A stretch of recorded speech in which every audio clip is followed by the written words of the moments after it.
Hi everyone, thank you so much for tuning into my channel. Today I'm sharing how I make chicken cheese sliders. They're super delicious, ooey gooey cheese melt in your mouth, and they are perfect for meal prep because you can make this filling ahead of time. I'm going to share ahead in the video how you can do that and how long you can keep it for. And they are equally good both hot and cold, making them perfect for school and office lunches, for picnics, and just as a starter or a tea time snack. Absolutely delicious. So let's get started with the recipe. But before that, please do consider subscribing to my channel and giving this video a big thumbs up. Coming towards the ingredients, the first thing I have here is a pack of 24 mini brioche buns. If you're using the medium large ones, you can make about 8 to 12 sliders using this recipe. And I highly recommend using brioche buns as they're buttery, they're soft, they have this melt in the mouth texture, and they have a little sweetness in them as well, which pairs really well with the stuffing. But of course you can use any buns of your choice. Then I have about 500 grams of boiled chicken, which I'm going to shred, and for shredding I am using my stand mixer. It's a little trick that you can use to pull a lot of chicken in just a couple of minutes without any work. So you just whip it on medium low till everything is nice and shredded without even lifting a finger, as you can see it here. And you can use this hack for your soups.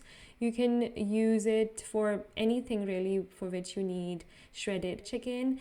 And next are the other ingredients that we will be needing for our stuffing: salt, pepper, paprika, 1 medium large onion finely chopped, 5 to 6 large pieces of garlic, 1 bell pepper. You can also use jalapenos, you can also use green onions. And then I have some butter. We're going to use 2 tablespoons of butter. Then I have some Italian seasoning. If you don't have that, you can use oregano, a can of sliced mushrooms, optional but highly recommended. And then I'm going to use 2 tablespoons of flour, and then I'm going to add in some milk. Milk is kind of as required, but half to 3/4 cup. So for stuffing, here I have my pan on medium low. I'm putting the butter in. Once that is melted, I'm going to add in the chopped garlic. You don't want it to brown, just fragrant, so maybe a minute or a minute and a half maximum. Once that is done, I'm going to add in the can of mushrooms, which I have already drained. You can also use fresh mushrooms and any choice of mushrooms that you like. You can also double or triple on the mushroom quantity if you like. So give them 2 more minutes on the stove and then add in the onions. For this I'm going to be using white onions, but if you only have the red ones, you can use those too. So in this recipe, we're not essentially browning anything. We just want it to cook through, become translucent, a little glossy, and have a nice fragrance. So another 2-3 minutes for the onions.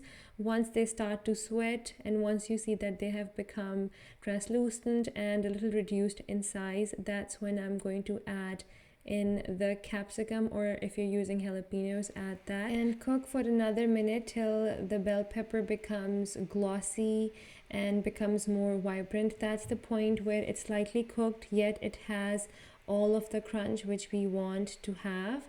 So once that is done, I am going to put in my chicken. So I actually doubled the batch. If you feel that I'm using too much here, it's because I'm going to be making about 48 mini sliders. So that's why I doubled the chicken, and I'm making it with 1 kg of boneless chicken. So essentially we're not cooking anything at this point, we're just mixing it. So I'm going to mix everything as well as I possibly can, and then I'm going to add in all of the seasoning. And the final seasoning check I'm going to do after I have mixed everything, after the stuffing is ready, because once you add in the flour and the milk, your spices, your salt level can go a bit up or down depending on that. So give it all a good toss. I'm also adding in my Italian seasoning, about half a teaspoon of that at this point. And if you don't have that, you can use oregano too. It doesn't have to be Italian seasoning. It's just a mix of herbs that I like to keep in handy. So once it's all mixed, I'm going to make a well in my pan, as you can see here, because this is when I'm going to add in the flour. And if you want, you can actually follow my recipe of creamy chicken sandwich, where you can make your white sauce separately and the chicken separately. If that's easier for you, you can do that as well. You can mix in the chicken mixture in a white sauce base, because essentially that's what we're doing. So I took 2 tablespoons of regular eating tablespoons of flour. I'm going to mix it, and you're going to see that the mixture, it's going to start shrinking, it's going to start clumping together. So give it a good 4-5 minutes so that the flour is nicely cooked. You don't want that rawness of the flour in the stuffing. And now at this point, I'm going to start adding in the milk. So I add milk about 1/4 cup at a time, and I keep mixing it, and I keep seeing if I need more. You want it to be like a thick paste, and also once the mixture cools down, it's gonna become thicker, so you can see how much milk you may require. I'm adding some more at this point, so I ended up adding about 3/4 cup, plus I think a couple more tablespoons I added towards the end. So you can keep cooking till your mixture starts combining and clumping together.